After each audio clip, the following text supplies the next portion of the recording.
Hello, tabletop wargamers, and welcome to Tried and True, a podcast hosted by the Delaware War Machine community. Join us as we dive deep into topics around our favorite games, exploring methods and techniques proven to enhance anyone's gaming experience.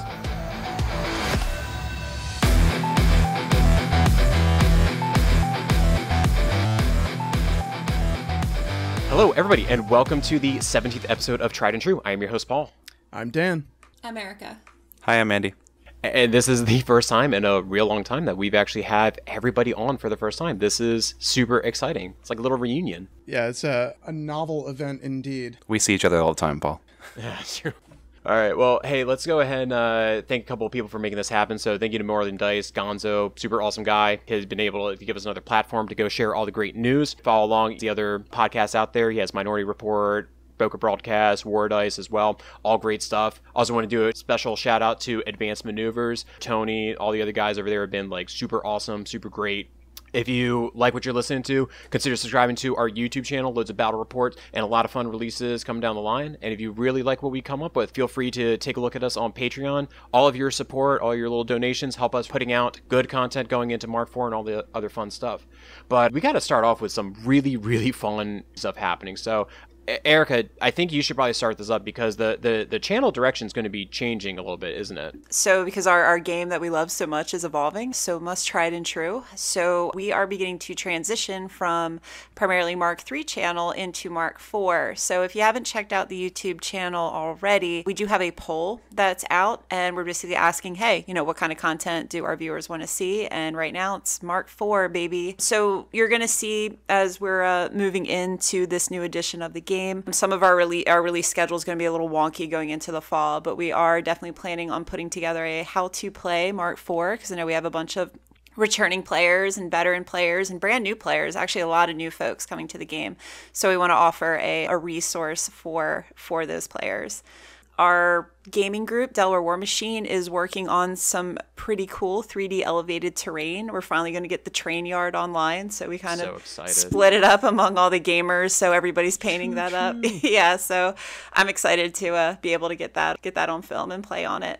And then Erica, you got your box though, didn't you? Didn't you just get your Cato guys? Yes, I got my winter core actually last Wednesday when we were talking to Matt Getz. Yeah, Chris, one of our community members, is helping me paint up that box right now. I'm super excited. I like the off-green, Khador color. So I think we have an army box of Orgoth, Khador that we're going to be able to showcase on the channel. So super excited. Can't wait to play with these models. Dan, are you excited for tomorrow? Yeah, I finally got the notification that my Mark IV miniatures are going to be coming in the day after we record this interview, or we record this podcast episode. So I'm super hyped for that. But I'm still also really excited to get our one big sign off to Mark III battle report going.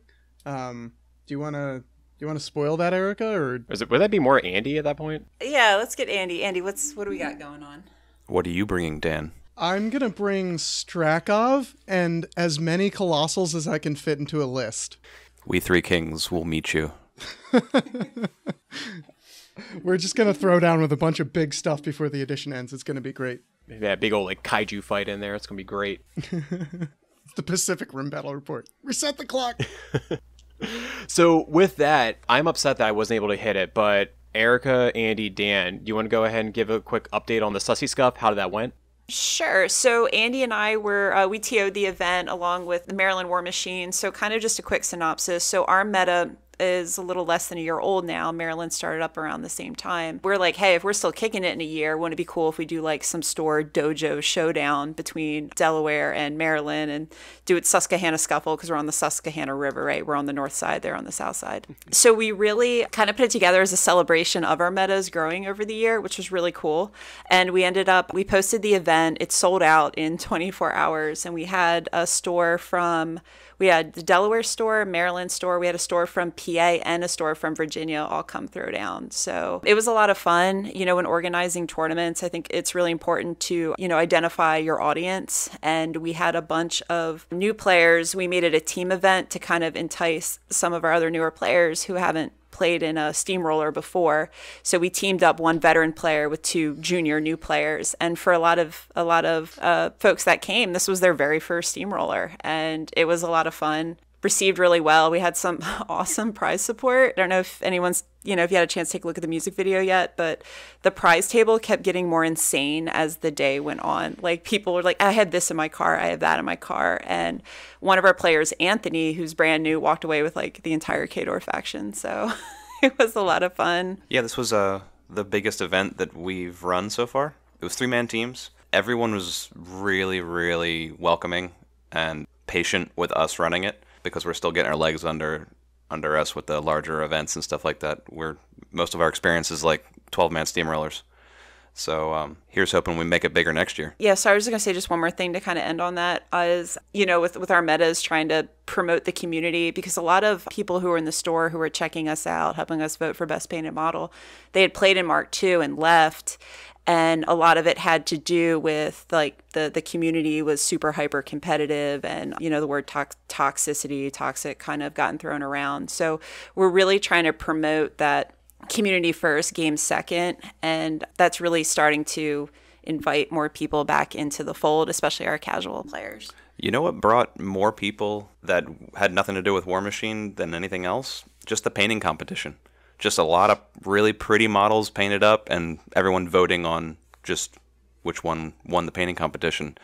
We got more people to just kind of walk by and start conversations that way.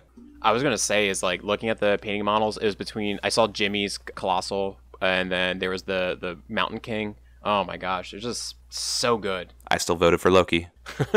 Yo, he's a great painter, tell you what. I agree. The painting competition is a great way to draw people in, especially if they're passersby and they don't know exactly what's going on with your event. I think that level of artwork can speak to everybody universally. So they are wandering by and they see a table full of really beautifully painted miniatures. They're naturally going to stop and ask, what is this? And then you can use that as a starting point for your conversation to draw them in. If you're putting on a big event, consider a painting challenge or a painting competition. It's really easy to start. You can do it, blind. It doesn't have to be terribly official, and it's just a great way to get some extra eyes on. I had the good luck of being able to play in the event. We, as the organizers, we each brought an army just in case there were last-minute dropouts, and as it were, there were some. So I got to be on a team.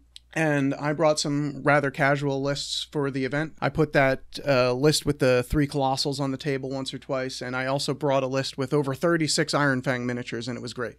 Paul hates me for running it, I think, but... Yeah, very casual, very casual. The capital C. I'm still not convinced that list actually does anything. It just kind of sits there and gets in the way.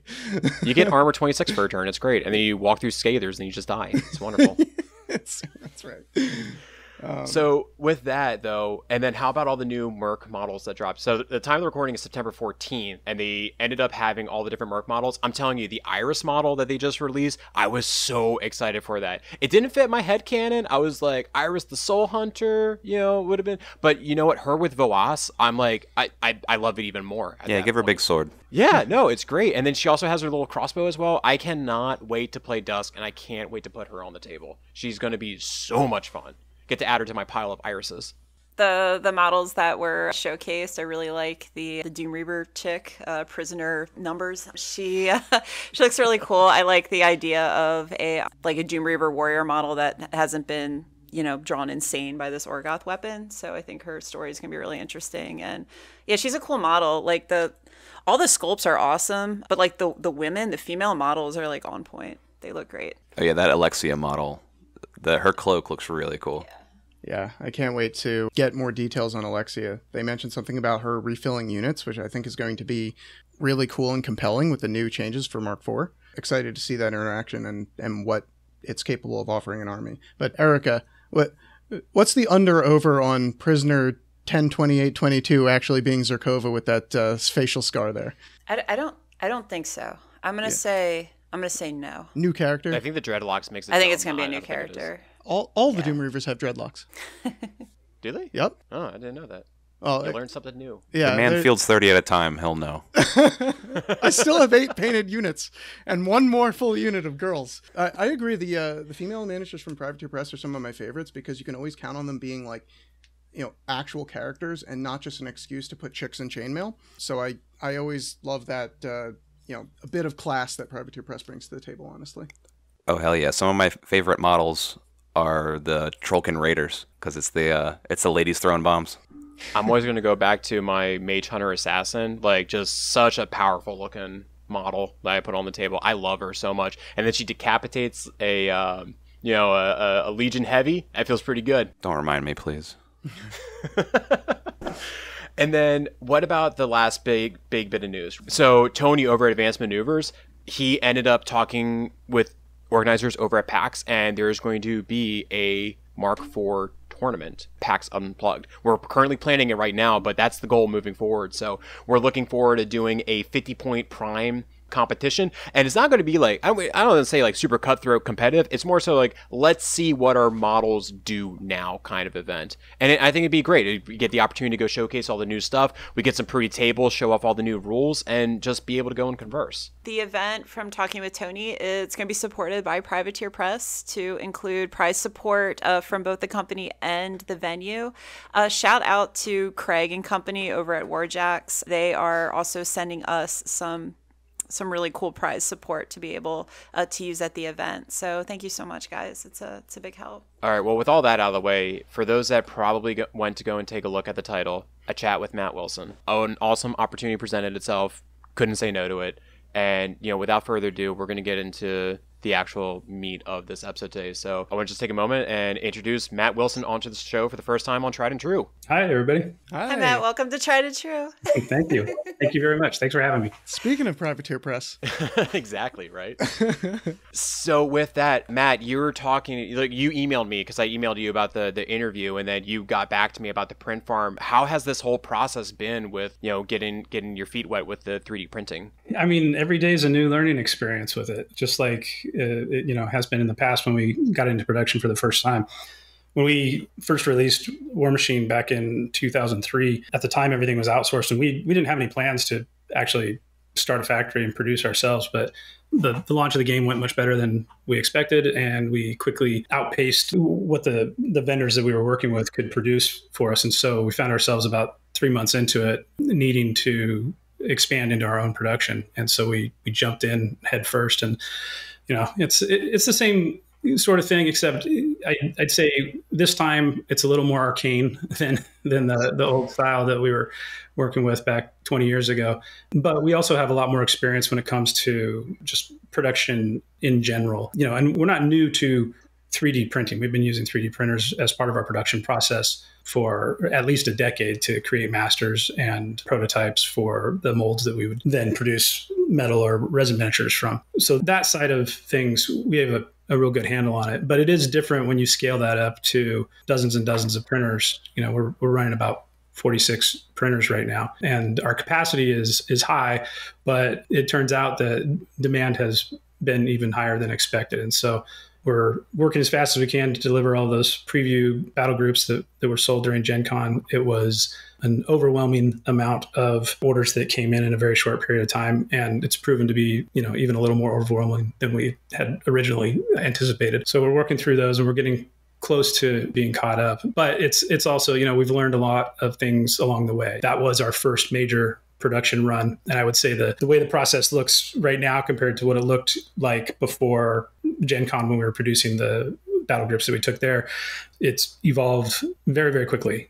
I would say, if anything, it's gotten a little more complicated, right? We keep adding steps to the process. And I think that people have an idea that 3D printing is like you push a button and a little while later miniatures pop out of the printer ready to go. And it's just not the way it happens, right? It's about a 10 to 12 step process of printing the miniatures. And then as we turn the printers over, they have to be cleaned in between print cycles. They have to be refilled with resin if they have any print failures on them, which happens from time to time because 3D printers are still, almost experimental technology at this point. I mean, they work great when they work. And then when they don't, it can be a horror show. I wanted to actually comment on that because I have an FDM printer at my house, and I'm telling you, if you don't level that printer and then you wait like 2 or 3 hours and then it fails to print, and you just feel like you waste the time. So I understand the frustrations. It's and it's a big process working with 10 of those printers at a time, right? As one person, and you're going through the process of leveling each one, cleaning the vats, refilling the vats each one, then queuing up the next print cycle. You forget a step in any one of those things, it's terrible. I was working in the print shop all last week because I wanted to really understand every aspect of the process. So I spent a lot of time in the shop, and I was turning over, I think, a row of about 8 or 10 printers at a time. And I went through and I did all the leveling, and then I forgot to tighten the lugs on the plates, and I started all the prints. And all of a sudden I had 10 printers that had printed 1% of the print, which is, that's 1 minute out of, the next 180 or 240 minutes. But the print plates were all loose. And so I had to stop them all, redo them, re-clean everything, re-level everything. And it's a heartbreaking moment when you go through all that and then have to do it all over again. But those are the kinds of things that we learn along the way, and the sort of growing pains that we go through to establish a process that then, we can impart to other people as we bring them in, or other folks who are working in the print shop. So like I said, every day is a learning experience. There was just all kinds of different things. We, learn different hacks, how to get through things faster, how to get stuff off a print plate faster. But it's a lot of handwork, right? The only thing that the 3D printer actually does for you is build the print. But everything else is manual labor, right? From starting the print to taking it off, cleaning it. And then there's many downstream steps in the post-printing process, right? From multiple wash cycles, drying the models once they've been washed, and then curing them and QCing them. And then eventually they make it to a packing table where we start putting them in a box. So it's a lengthy process with mostly human effort. Matt, why do I feel like, as somebody with a background in the IT industry, why do I feel like printers in general, like even paper ones, are just the worst every time? That's the thing that always goes wrong. That's true. It's, I think it's because there's so many moving parts, right? They're both mechanical and electronic, and they're super complicated. And the more complex kinds of things that they print, the more things there are to go wrong. That's right. Years and years ago, when I was working in the comics business, I had a friend who worked at Kinko's, and we used to pull a lot of late nights putting our Ashcan comics together. And he was real excited because at one point they were getting this big machine in that at the time was fairly new. I think it was called the DocuTech or something. And it was like a 15 or 18 foot long printer that could like print and bind and do everything. You'd put in the copies on the front end, and out would come little, stapled booklets. And we fired that thing up, and it did not work. I think it was weeks before it was repaired and able to actually start working. So yeah, it's par for the course. I mean, I just think as a teacher, like the copy machine is broken like every time I use it. Some things never change, Paul. True. And Matt, I actually wanted to go say something. I'm going to go geek out for a little bit. I don't remember which interview it was that you did, but you mentioned that you were a Magic the Gathering artist for a while. And when he said that, I looked it up and I'm just like, what did he end up painting up? And I saw that you did Onslaught. So I was in my basement. I had what is like Simon and Garfunkel, like the tin can. I was able to find my old pacifism card like in there, and I'm just like, oh, there he is, like right there. It was amazing to see that. And I guess what I wanted to do is ask about like the change from, because you did hand drawings, right? Or did you move into digital art as well? I've done both. All of the work that I did during the time I was working with Magic, I was traditional. Back then I was doing a lot of painting. I used to paint acrylics and then switch to oils. And a lot of the work that I did initially for Privateer, the book covers, they were all done traditionally in oil paints. So no, that's awesome. I'm pretty sure there's still artists that end up using that same style now, but there's now the change into digital. I might just suggest or may theorize that a lot of the Magic art now is all digitally done just because it's faster. You're able to ship it. You don't have to worry about like sending the art from like through mail at that point. And then we're talking about the technology of making these models and the 3D printing, and how 3D printing is now like the way moving forward. Just embracing these changes and being able to try these technologies out and being able to make these decisions, learn along the way, be able to fine tune that craft in order to go make these excellent products. Yeah, the digital tools started getting good back around the time that I was art directing Magic. And I think I was one of the first art directors to actually really allow artists to start working with the digital tools, which were kind of nascent at the time. So people were skeptical of them, but they improved super quickly, and artists are great inventors. And so if you give them a tool, they'll find a way to make something wonderful out of it. And now it's completely changed the world of illustration with the portability of digital files compared to back then. Back when I was art directing, we'd do a 300 card set, and I'd have 300 paintings that would show up on my desk. And we'd have to process each one of those, by actually photographing them and creating a scannable transparency. Those would get scanned into a special printer, and then, which also, never worked. Would malfunction, right? And then we'd have to go through and, manually color correct the artwork, like side by side with the artwork. Nowadays, your color profile is built into the image, and, you get it through email or a Dropbox, and it's lovely. The downside to it is that those sort of precious artifacts of artwork don't exist anymore. And those paintings, those originals, the sketches and things from the artists who worked traditionally back then have become very coveted. So there's quite a few collectors out there that have been amassing collections for a long time. And there's still people that are working traditionally, but I think it's, obviously it's much more common with the digital. It also shrank the world. When I was art directing, we pretty much were restricted to working with folks that were in the Northern Hemisphere and spoke English. Like we worked with folks in the US and in Canada and quite a few people in the UK. But beyond that, it was a lot more difficult to work with. But then as the digital tools evolved and progressed, and then the sort of internet opened us up to working with people all over the world. And now it's the illustration community of fantasy and sci-fi artists is global. It's not local at all anymore. Even at Privateer, we work with people all over the world every day. So when are you going to allow Dolly to design a Privateer Press miniature? It's interesting. I haven't had a lot of time to play around with those. I tried the Mid-Journey the other day to see if it could make a Warjack. It did some really interesting things.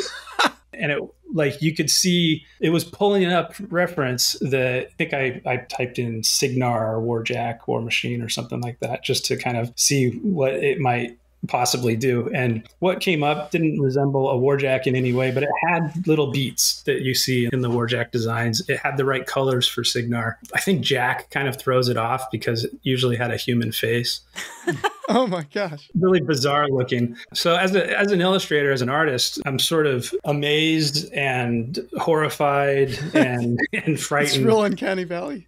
By where the AI is going. And I know it's new for a lot of people. I've been watching it for quite a few years, developing and seeing more and more how these things progress. But there's, ethical questions around it, as well as, the technical stuff. Like, just because it can make interesting images, even images that are worthy of publication, there's, some question about whether or not it should, right? Because it's not really making new artwork, right? It's borrowing from thousands of things that it's been fed, other artists' illustrations. I mean, you could make an argument that human illustrators do the same thing, right? So, but when it's a machine, it's kind of a different thing. So for now, I'm a neutral observer.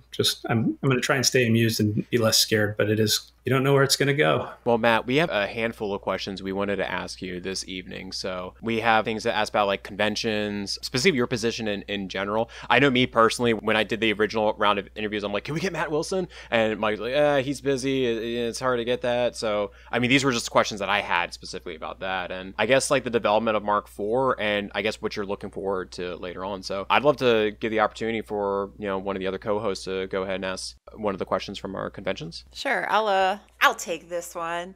Hey, Matt. So I'm a huge fan of conventions. Just recently started going to wargaming conventions. Gen Con, I haven't made it out yet, but it is on my list of places I want to go. So first off, congrats on the awesome showing that you guys had. It looks like you had a bunch of interest and a bunch of stuff sold out. Looks like everybody walked away with some pretty cool swag. So how was it? It was great. This was our first time back in 3 years. So it was a little bit of, relearning the process and knocking the rust off of the joints. But overall, it was great. And I would say, like, for the whole team that was there, we left feeling very reinvigorated and excited about what's coming for War Machine, what's coming for everything. And I distinctly remember all of us kind of looking at it around at each other. We have a tradition Sunday night dinner after we finish the breakdown of the convention. And we all looked around and said, we just can't wait until we come back next year. And that's maybe the first time that I've ever said that about Gen Con. And I have to qualify that was, I think, my 27th or 28th Gen Con. I've been doing it since 94. Oh, wow. So, and have only missed 2 that we took off for COVID, and then one other one quite a few years ago. So I've spent somewhere between 6.5 and 8 months of my life at Gen Con, which is a long time when you kind of put it in those terms. So usually by the end of it, we're drained. Everybody's had a long week, light on sleep. We're hoarse. And oh yeah, we were feeling that after Nova.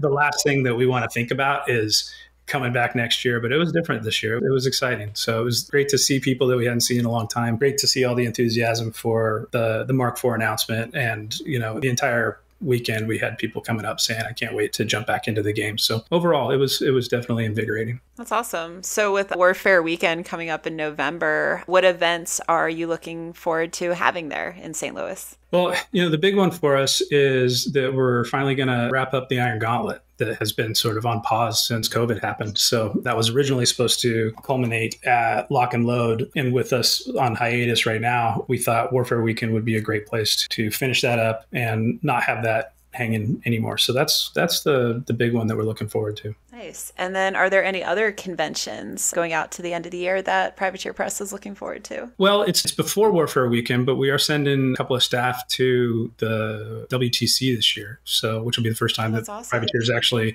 attended the WTC and has had a presence there. And we've got some things we'll be announcing pretty soon that we're doing to help support that event. So that one's exciting, and we hope to make it sort of an annual thing for us in the future. I'm sorry, and also you also have like Mythicos that's happening this Saturday, I think, because I saw that like you and Doug are going there. Yes, that's happening. I got to catch a plane in about 36 hours, I think. So myself and Doug Hamilton will be out there at Mythicos on Saturday for an in-store event, and that's something that was kind of not on the books originally, but we met Nelson Martinez at Gen Con. We were talking about all the great things that they're doing. They were excited about Mark IV, and we thought, what a great opportunity to come, do an event in their store and just kind of make it sort of a preview of what's coming from Mark IV. So we're excited about this. So Matt, when look at the pacifism card, and I'm like, oh, like let's look at the other artwork that you did. I don't know if I'm going to pronounce this correctly. So I think it's Kamal Fist of Krosa. He looked like a black-clad druid, and that was a piece that you ended up doing. And said that Privateer Press was founded in 2000, and this card was 2002. Like, I guess how was that an inspiration? Was it a black-clad, or was it just like this was the art direction that you were going with? And how long have you been thinking about the world of War Machine if there was influence with it? So it's not a black-clad, but I would say I tend to have a particular style in my design work. And at the time, in that time period from 2000 to, I can't remember if it was right before 2003 or maybe towards the end of 2002, I was actually the lead concept artist for Magic the Gathering. And so at the same time, we were on the side sort of starting Privateer up. Privateer did launch in 2000 with role-playing games that were made under the D20 OGL. And so I definitely had Iron Kingdoms on my mind like all the time. And then I was also doing the Magic artwork and the concept artwork. And so there is definitely some, I think, crossover in what I was working on. There's other things that there's a couple of cards. I don't remember what they're called now in Magic, but they definitely feel a little like proto Death Rippers. And there was what was the Furnace Dragon was another one where I was sort of combining mechanicals, a very biomechanical sort of thing.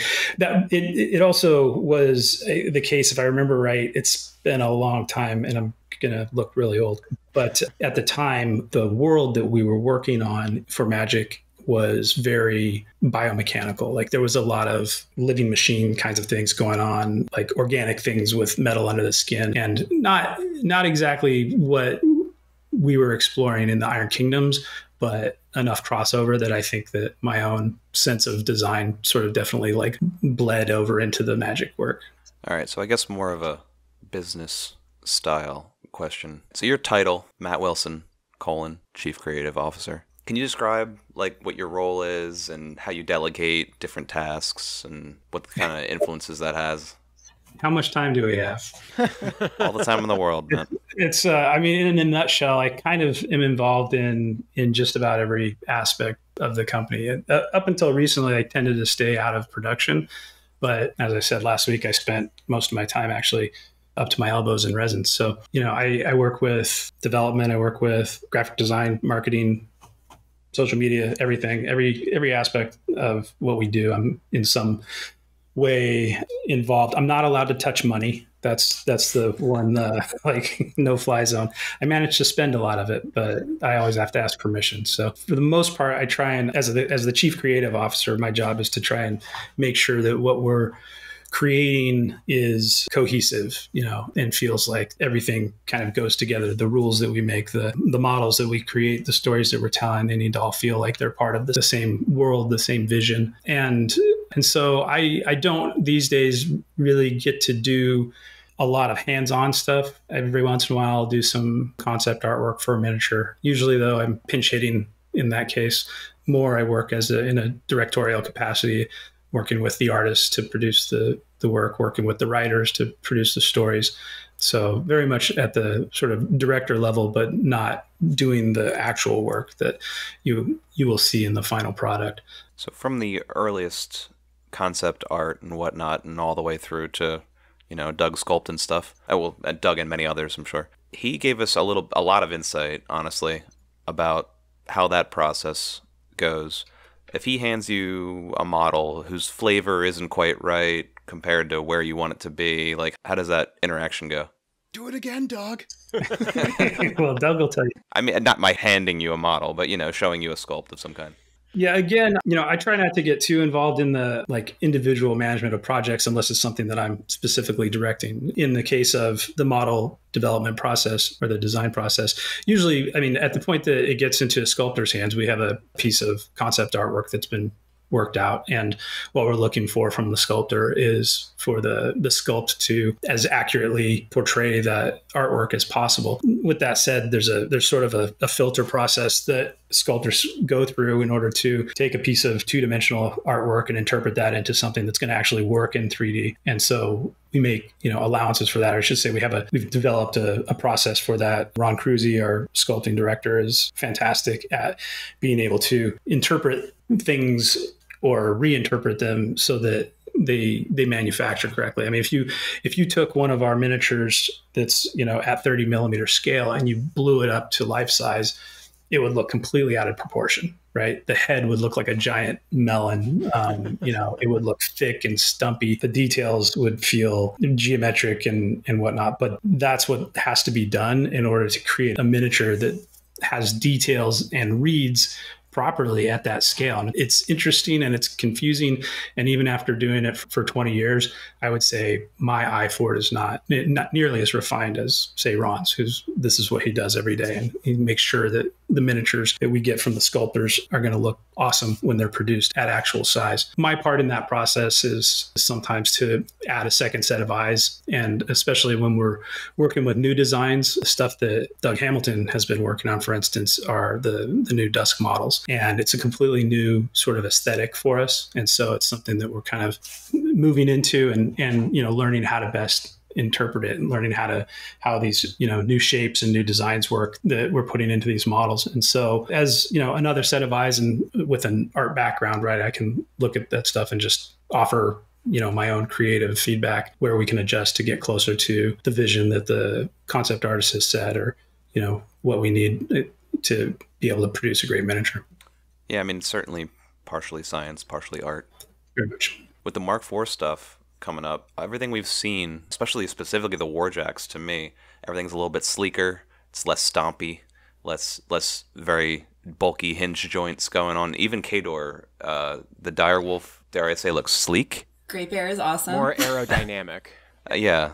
I'm used to seeing this giant hunk of metal on the board that weighs 4 pounds and I can use as a doorstop.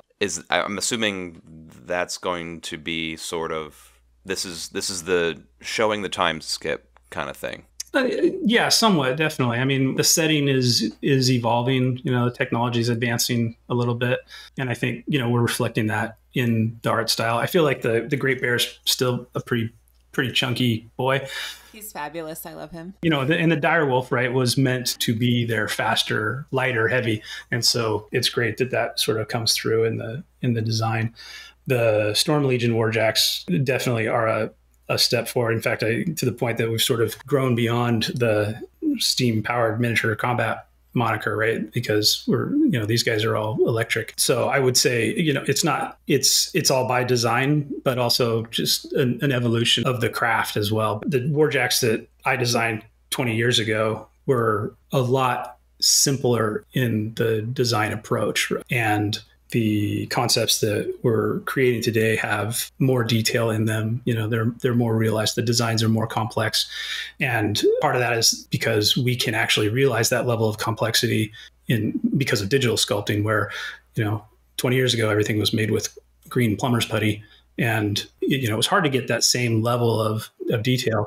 There are things that you can do with the digital medium that you couldn't really come close to, at least at that scale that we were working in back then. It also gives the opportunity to try a lot more experimentation in how we do things. There are things in the past where we fundamentally changed the way rules would work because we'd get a model in and it was twice as big as what we had expected. And so all of a sudden, something that was supposed to be on a 30 millimeter base is now on a 40 or a 50.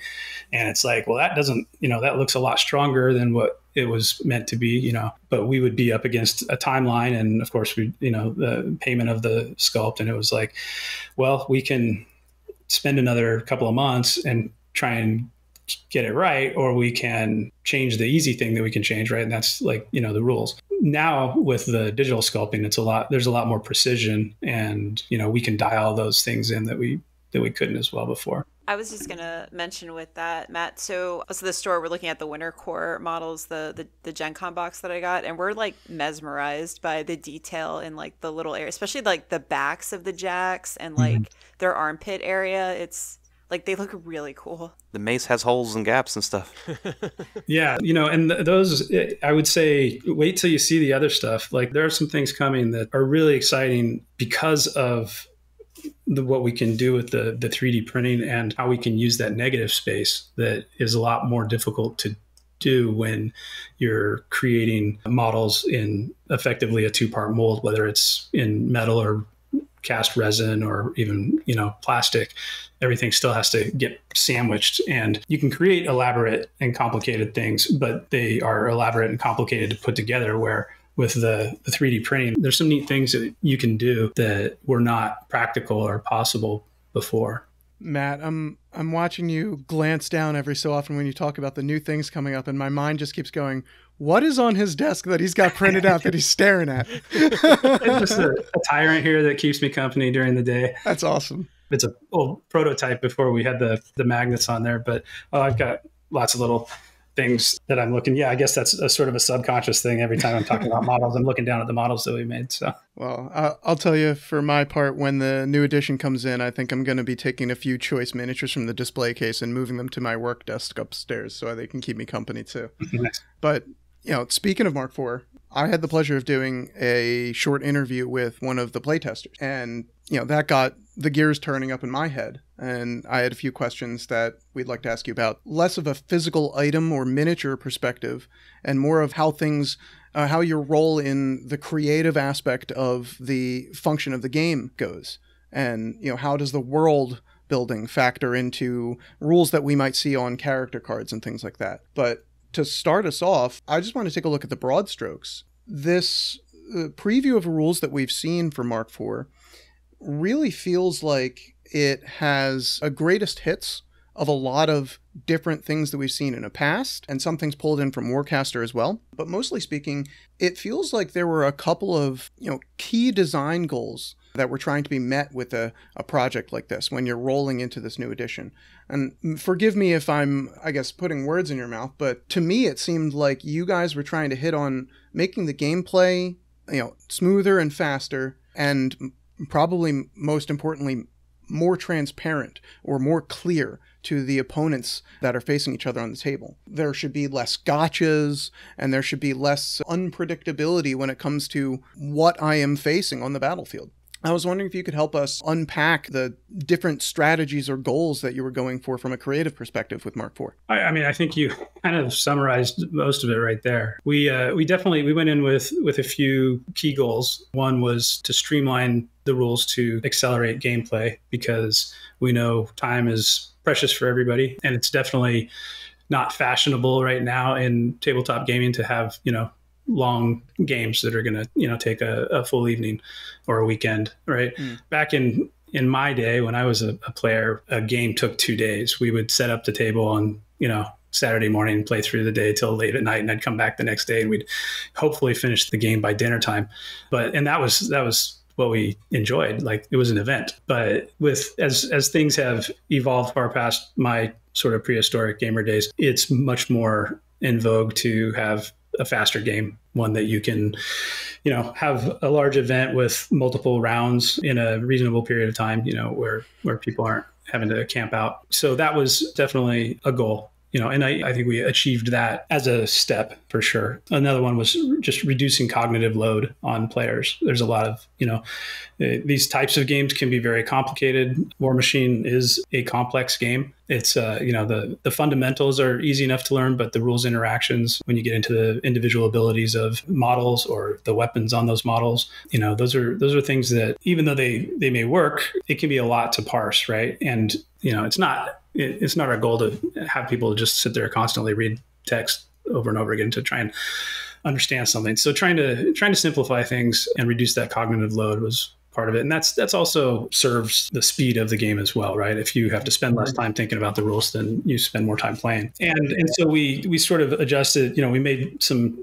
what we would call fine-tuning adjustments, right? We don't want to rebuild the game. It's still got to be War Machine. It's got to feel like War Machine and play like War Machine. But there were things that we could address that sort of helped move us towards those goals. And then, and predictability was one of them as well, right?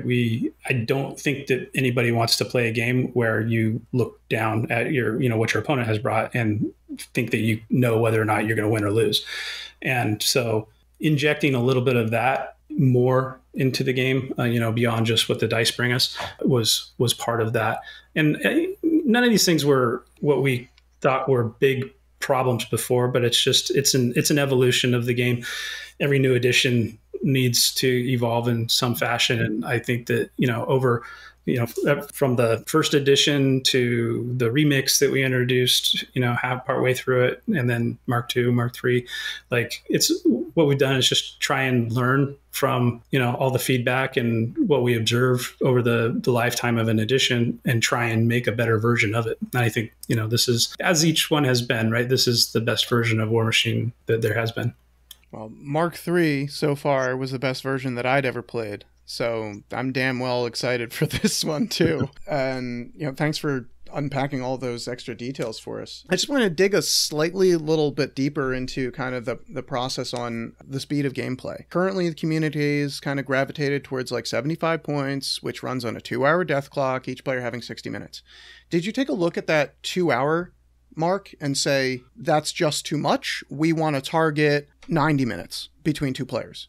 Or did you just kind of let that fall where it may after you shaved off a couple of other things? No, it definitely, there was a cognizant intent there because for one, somehow the meta of Mark III evolved into that sort of 75 point place as being the way to play the game. And I think that was one of the things that we're trying to foil with Mark IV is the notion that there's a way to play the game. Mm-hmm. It was never intended. It's not where we want to take the new edition. We don't want the game to present itself in a way that suggests that there's a right way to play or a wrong way to play. And at the same time, we've embraced the idea that players enjoy faster games as just part of their daily play, right? Not necessarily with regards to a steamroller or anything, but if you go to a game store to play for an evening, it's a better night if you get to play 2 or 3 games, right, against different friends rather than being stuck in one game for the whole evening. And so that's something that we were driving for with this as well, that, if you want to play those larger battles, right, we're definitely going to facilitate that.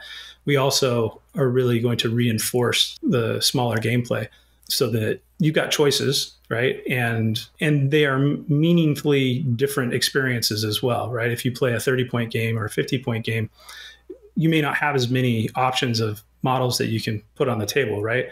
It was something we learned along the way, right, is that colossals in small games aren't great, right? Not great for the game anyway, right? They eat up a lot of points and they can throw off the balance. And so, we've created restrictions for some models at different levels. And we're designing other models to excel at certain game sizes and maybe not be as good in other game sizes as part of the design philosophy behind them. So that, again, once when you're playing in those different game sizes, and we hope that people will explore, multiple, not just sort of be resigned to one you're actually going to have a really different experience, and you get to flex different muscles in your brain and play with more of your collection rather than, the same list over and over again. So I guess, variety is the spice of life, and that's really kind of where we're headed with this. So it's less of wanting to target, just reduction on timing and things like that, and more just making sure that the message goes out. We want to encourage players to experience this game in a multitude of different ways. Bring a different point size army to the store, play 2 games a night, really get your feet wet, or, take a weekend and play a really big game if you want, but try everything. And this is really going to open the doors on that, hopefully. Yeah, definitely. I couldn't say it any better. Great. Well, let's move on to some of the most exciting changes for the new edition, some of the customization. One of the novel things that you've introduced is a handful of command cards that will give you some special abilities throughout the game. Can you expand on how that idea originated and how it may have changed the design team's outlook on the game in general, and how different parts of that game move and work? Yeah, with the command cards, I think we've only really kind of scratched the surface with what we've shown so far. I think there's a lot of neat things that we can do with them.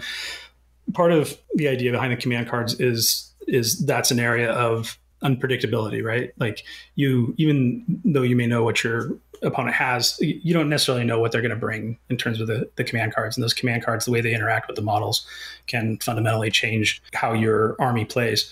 Yeah, at the same time, those are areas where we can explore a lot of different customization possibilities by doing command cards that are specific to a particular army, or even command cards that are specific to a particular model. And those kinds of things are diving a little deeper than what we've been able to show so far. We're looking forward to really mixing things up in our narrative organized play games with the command cards, and being able to introduce new things that might be just specific to a particular scenario.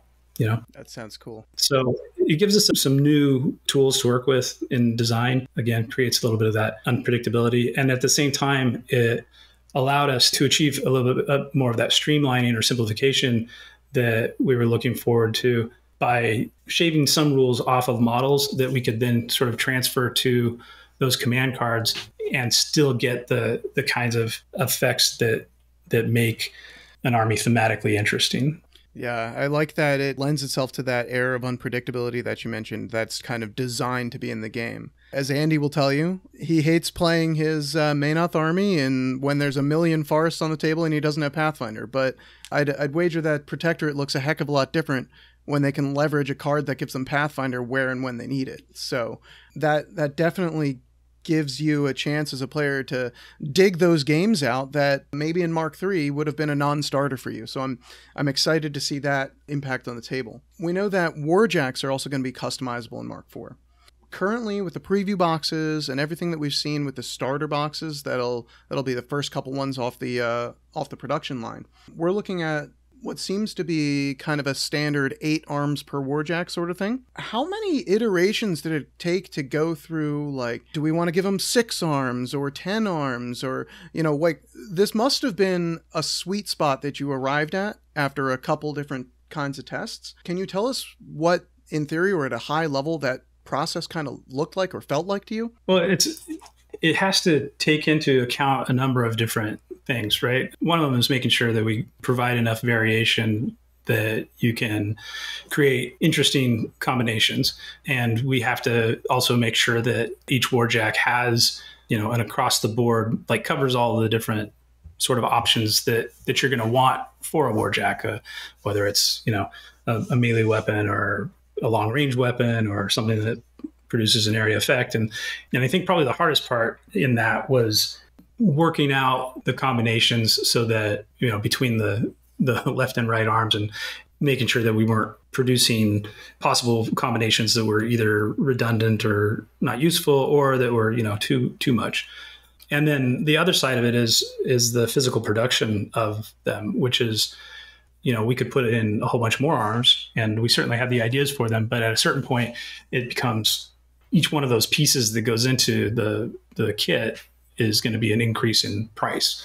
And there's sort of a point at which, if you buy a model, but most of the stuff in that kit is sitting on the side, all the time, you're not really necessarily feeling like you got your money's worth out of your purchase. And so, again, we hope that there will be, fun and delight in changing the loadouts and customizing your warjacks between games.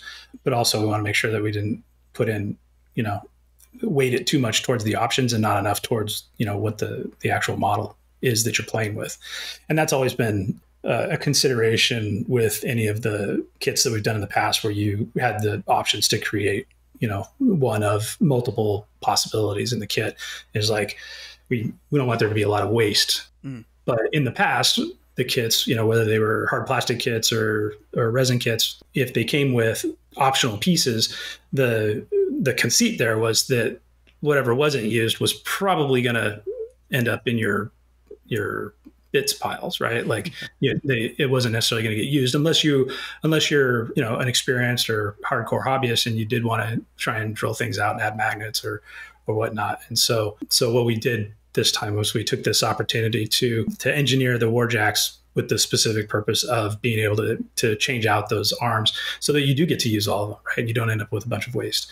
It also, it plays into one of our goals, which I didn't mention earlier, but was to make sure that we don't run away with too many SKUs in the catalog, right? Too many different items that are difficult to stock or difficult for players to understand, where to go to collect and build their armies with two warjack options in an army, and each of those having 8 arms and 4 heads. There's a lot of different combinations that you can build there without having to purchase multiple warjacks, right? Or even and learn all of their different nuances. So, and that was when we would do different warjacks in factions in the past, we were, even though they might be pretty much similar in the way they looked, or and only their armaments were different, we were always trying to find more ways to differentiate them with the sort of built-in rules, and I think that adds complexity and cognitive load. If you don't remember the difference between what your defender and your ironclad do or something like that, right? Those are pretty simple versions, but they got more complex from there, right? Mm-hmm. So now you can, you learn your basic chassis of the warjack, and then the 3 different things that you're going to add to it are going to give you your variation. I'm actually super happy to hear that some of that process went into making these compelling design decisions, even on paper, and not just where the actual miniature and what could be produced as a product was concerned. Because I think that shows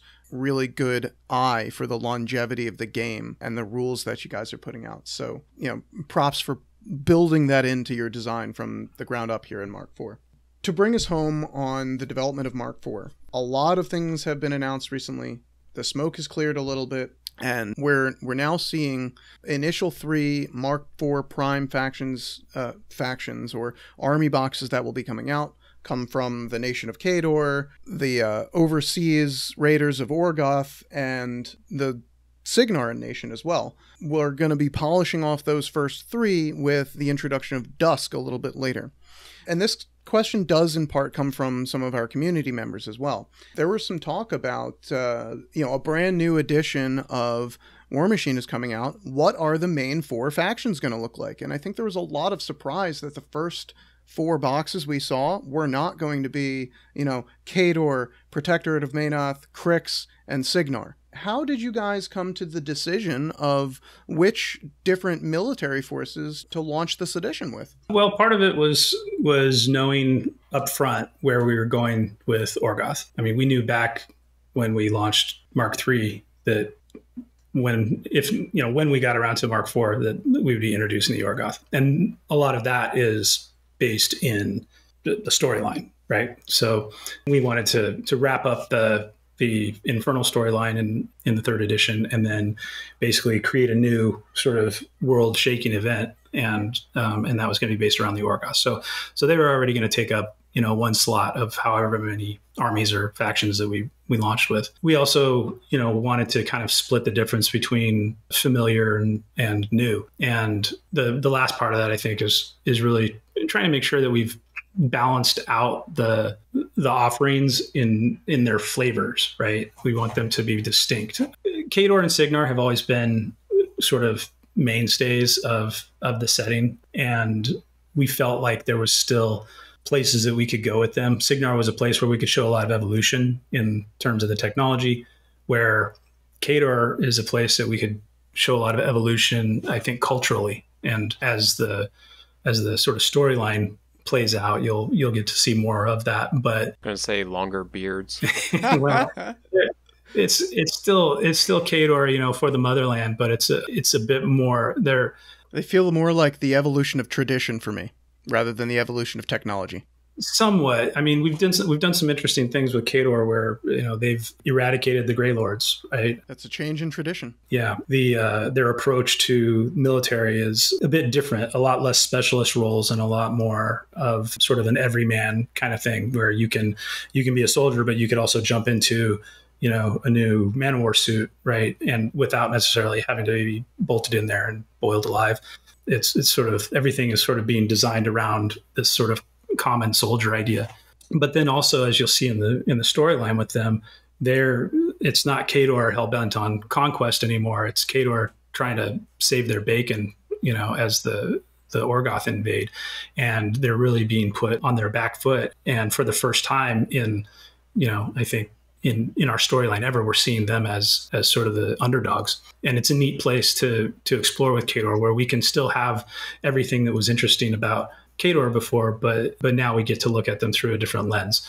And so those two factions and the armies that we're showing off so far are things that we felt like offered that familiarity, sort of grounding in what people know and appreciate about War Machine, but still gave us new space to explore.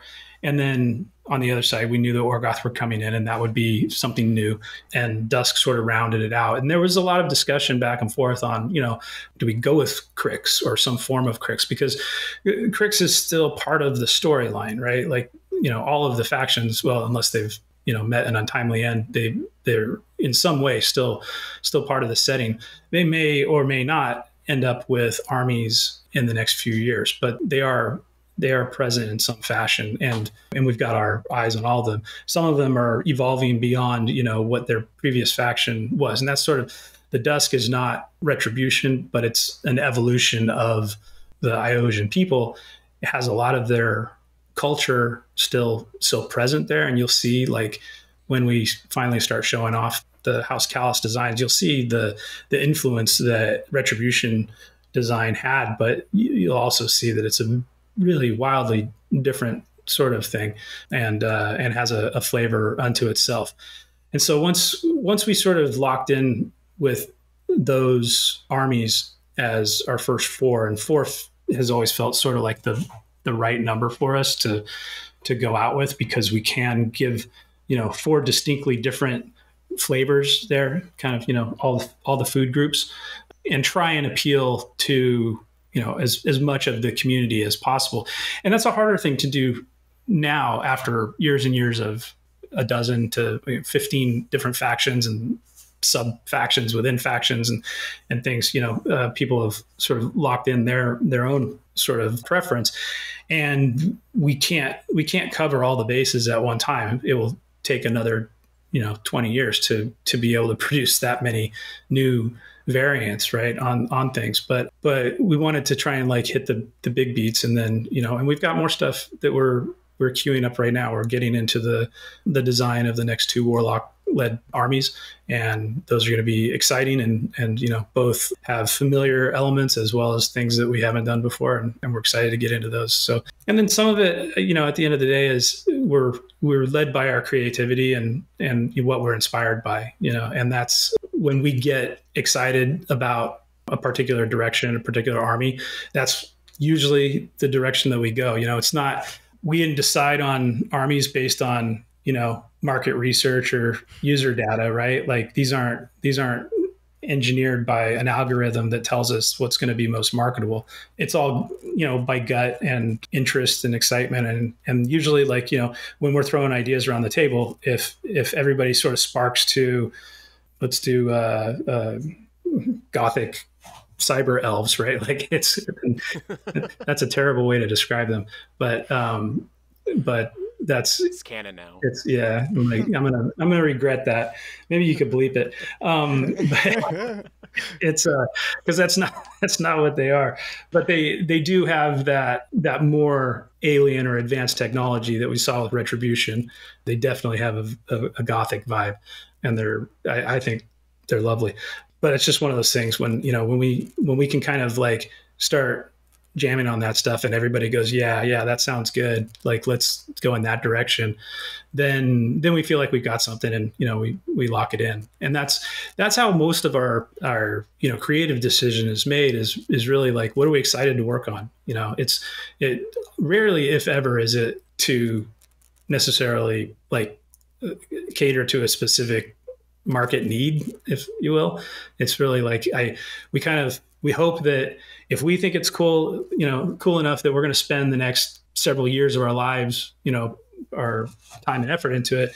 If we think it's cool enough to do that, hopefully other folks will too. Not everybody will. Not everybody. It's impossible to do an army that everybody loves, right? So I love everything that we do, but people pick their favorites, and we expect that, and that's kind of what makes the community interesting too. If you build it, they will come, right? Hopefully.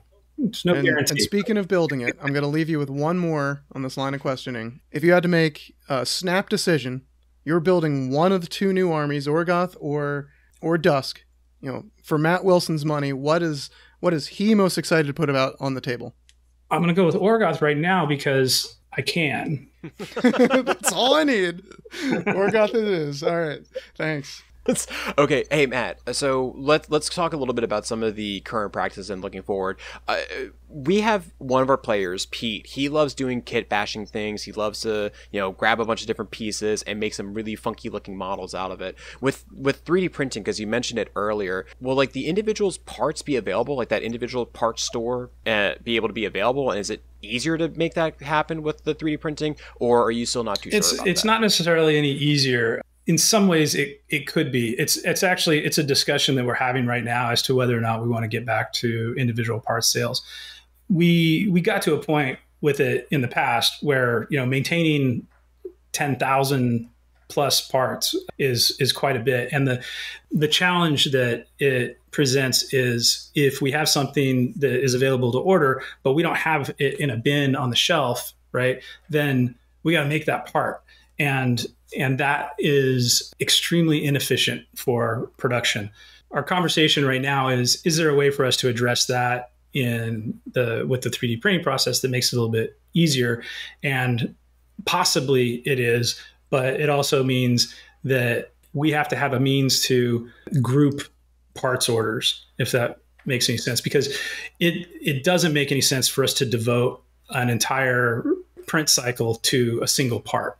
And at the same time, we're not really interested in keeping bins and bins of all those individual parts available, because as I said, that's a tough one. Ultimately, we're going to run into that situation where somebody's ordered something, we don't have it in the bin, and we have to make it. So what we have to develop is a process that allows us to produce those parts basically on request in a way that's not taxing to our production team and our packing team. And we definitely have an interest in getting that figured out, because we know that there are people who love to model that way. It's not where we're at yet, but I'd say, we're going to work towards it.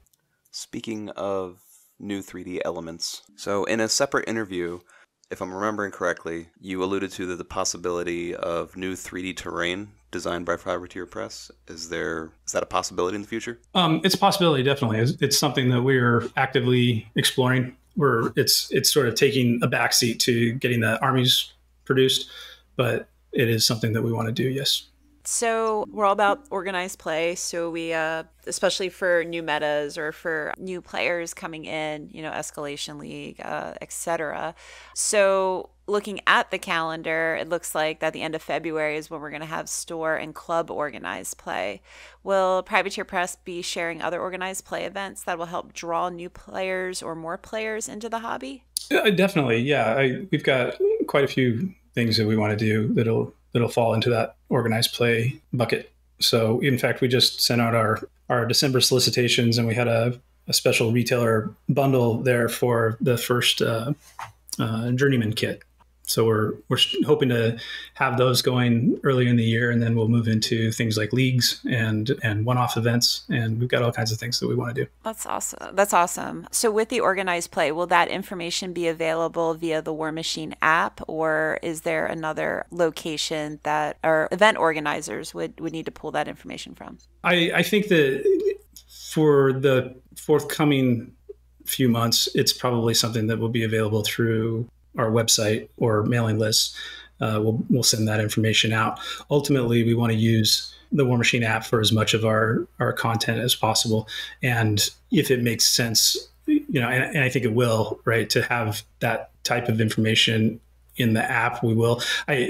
For sure, what we'll have are the material that you are going to use at the event, right? So if we do, say something like a longest night event, right, that'll get published through the app, and you'll have those rules available there. I'm sure we'll announce them and publicize them through all of our other channels, website, social media, and things like that. But the usable parts of the organized play, the goal is to have all of that in the app. So I'm going to preface this by saying that I am on Team Retribution. When I was talking to Lauren, she ended up mentioning that I was going to be excited because some stuff was going to happen, and I can't wait for Dusk. I'm going to tear the box open. I can't wait to. I think the description was sleek and evil, is what Doug said on your last Primecast. I can't wait. I wanted to ask, though, is that looking back at the big calendar that you presented back in the announcement of 4, I think Dusk had their battle box being released in April, and then there's a large gap between April and August. Is this a cautious approach? Kind of like how you said that you're learning, that you're getting the kinks out of the whole 3D printing and getting stuff, I guess, like under your belt moving forward. Was this like a cautious approach, or is there more goodies down the pipeline that we can look forward to, like potentially a army box for Dusk? I should have pulled up the calendar. I think if we cut it at Dusk, I think that was because we wanted to sort of focus on that as an event. But if their army box is slated for April right now, and that means that probably May, what we would see is their individual warjacks and their third warcaster. And June would probably be their expansion box, and then eventually the model that will be on an 80 millimeter base. So we'll have several months of Dusk releases that sort of start in April and carry us into the summer. And then the target right now is to be showing off, hopefully releasing the 2 new Warlock led armies at Gen Con next year. Well, I had another comment, and at least when I remember Dusk was announced that it was the Eldritch, and then everyone saying vampires, and I go back to Mini Crate because Assyria had the vampire version of her, and then it was like, oh yeah, that was the writing on the wall, it was going to happen. And then it's like, yeah, the Mini Crate models are the future, so it's all vampires and cowboys apparently for Retribution. But speaking of Mini Crate though, I guess what alternative models are we going to be expecting to see? Are they going to be mostly the Mark IV stuff related? Because I saw that you had the Orogoth Sea Raider, or the Beach Raider that was available. Is there going to be any for the legacy content, or are you really focusing on just Mark IV going forward? No, there's definitely legacy content. So, and we sort of front loaded the new armies in Mini Crate because we've been working through that legacy content. We want to make sure that whatever we do in Mini Crate is going to be usable as a Prime Legacy model. So, and you'll start to see those, I'm going to say, probably a few months from now. We may even show previews off sooner than later, but anything that is going to be in Mini Crate is going to be either usable in a new Mark IV army or usable in a Prime Legacy army.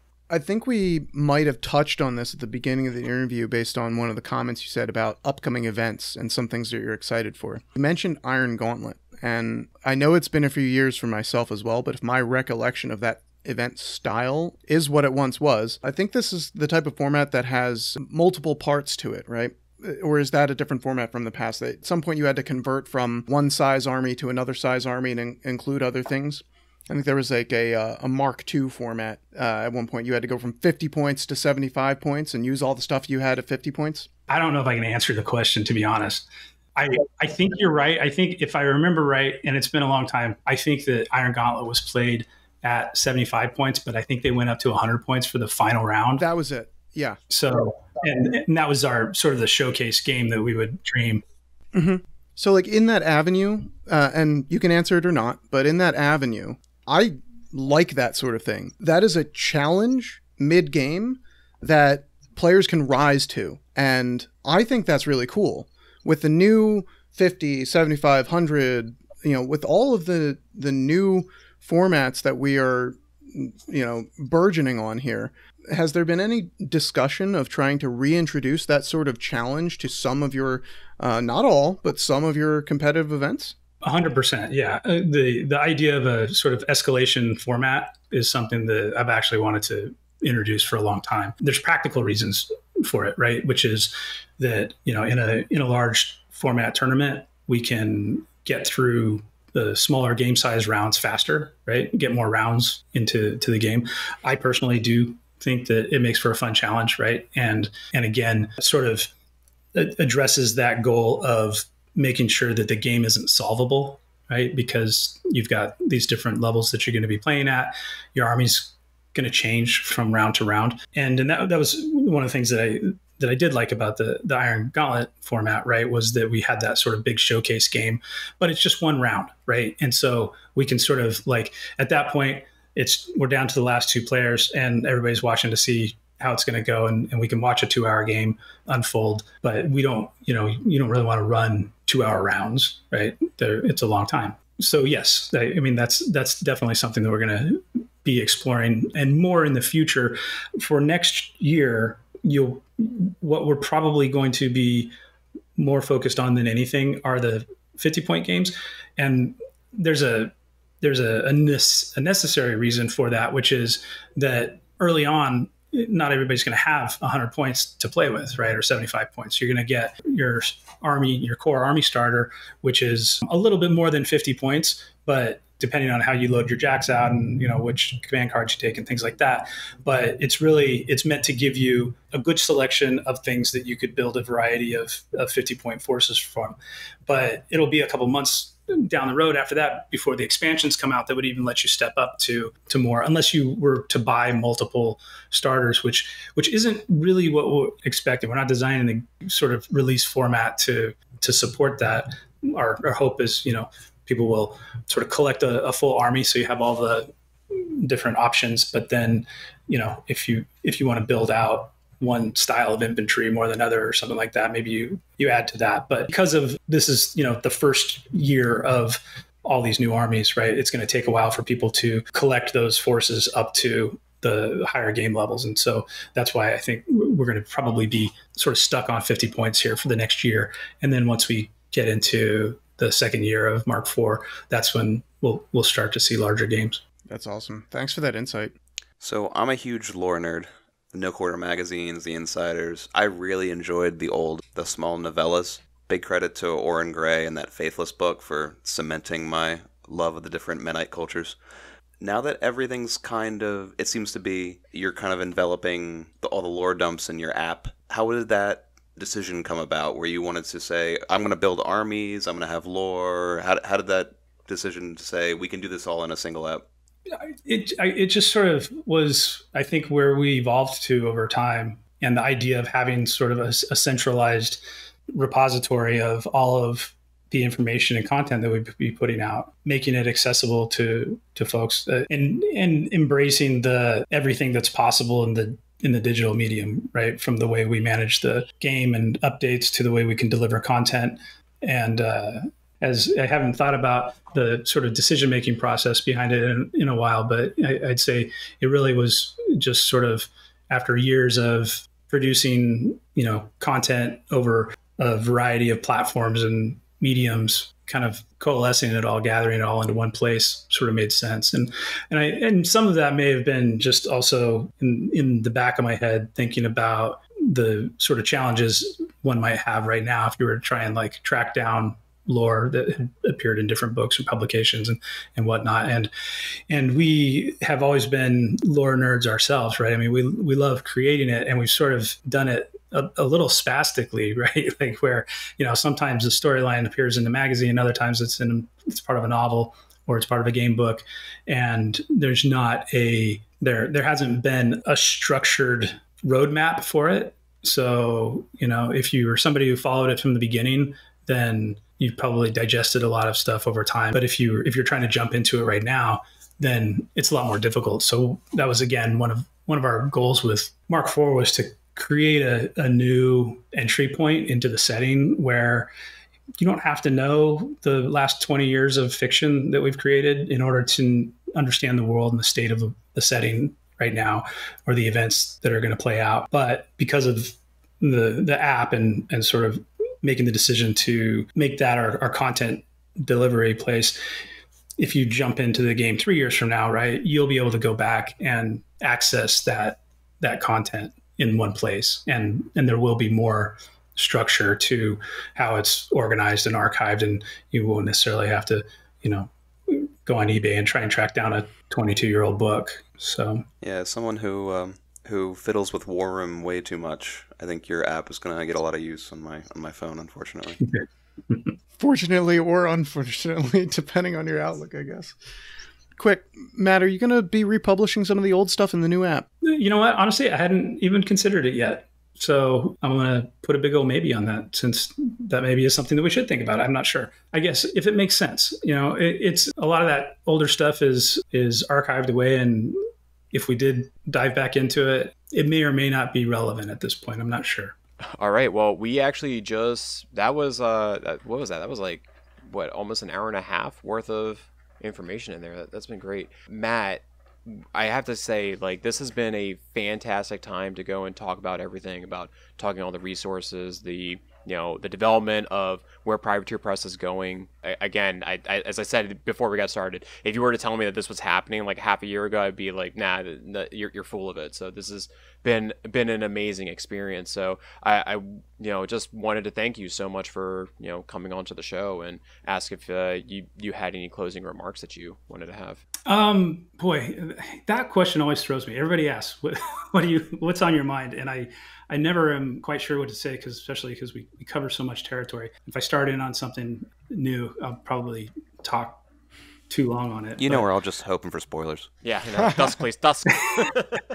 Well, so that's, I think that's actually what's been on my mind. One of the things that we talk about internally right now a lot is how to address all the questions that come up on a daily basis, and the desire for spoilers. And we know the War Machine community is made up of the most passionate players in the world, and they care about all aspects of the game, from the rules to the lore to the models.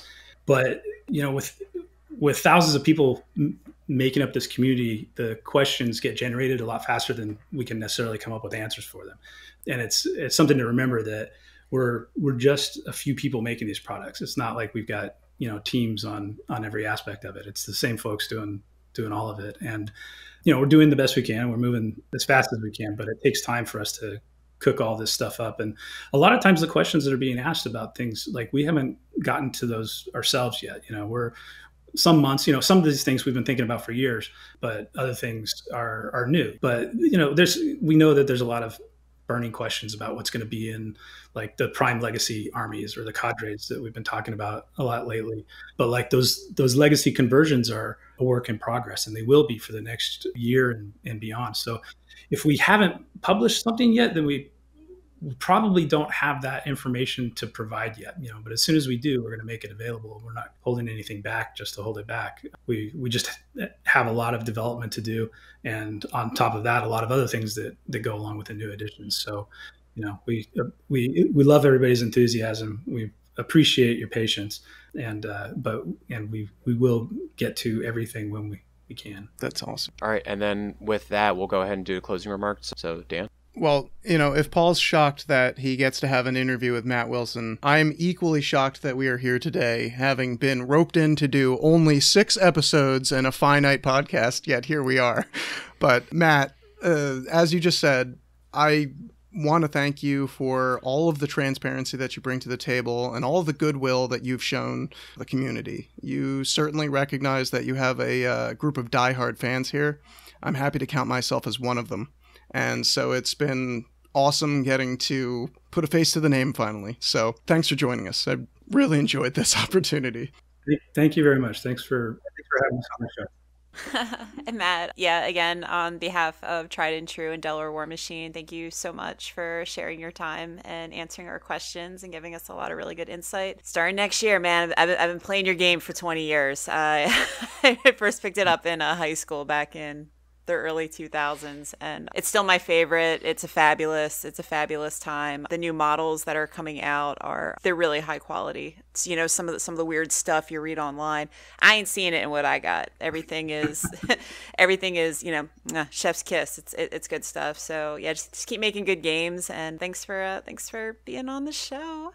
No, thank you very much. The pleasure has been mine. Yeah, I guess what my wife said. I've only been playing since 2017, but she roped me in, and I haven't let him go. So, thanks a lot for your time, Matt. Thank you. And I'm gonna go ahead and just do a little bit of a short thing. My actual first experience, I remember, and Erica, maybe you could speak to this. I don't remember what the event was, but it was in our parents' basement, like at the bar, and your friends brought over Infernal Contraptions. And that was my first experience into the Privateer Press games. And I remember it just being just a wacky, silly, fun game. It was great. Picked up Zombies Keep Out. And in 2017, when Erica and Andy were getting into it, they were like, hey, do you want to play this game with us? And I tried it when I was younger, didn't have the money to play, but now I'm like, hey, I have disposable income, why not? But I have to say, Matt, thank you for giving me an opportunity to engage in a hobby that not only has brought me really great memories, but just being able to get connected with people. I would never have met Dan. I wouldn't have had the relationship that I have with my sister and brother-in-law right now. So I just thank you for creating a product that gave me this opportunity. That's awesome. Awesome to hear. Thank you. All right, well, with that, I think that gets us to the end of this episode. So I guess we're going to go and take a peek on what's to come. Make some Mark IV content, and we'll see what happens next. So from all of us here in the Delaware War Machine community and on Tried and True, thank you so much for joining us this evening. Bye. Bye.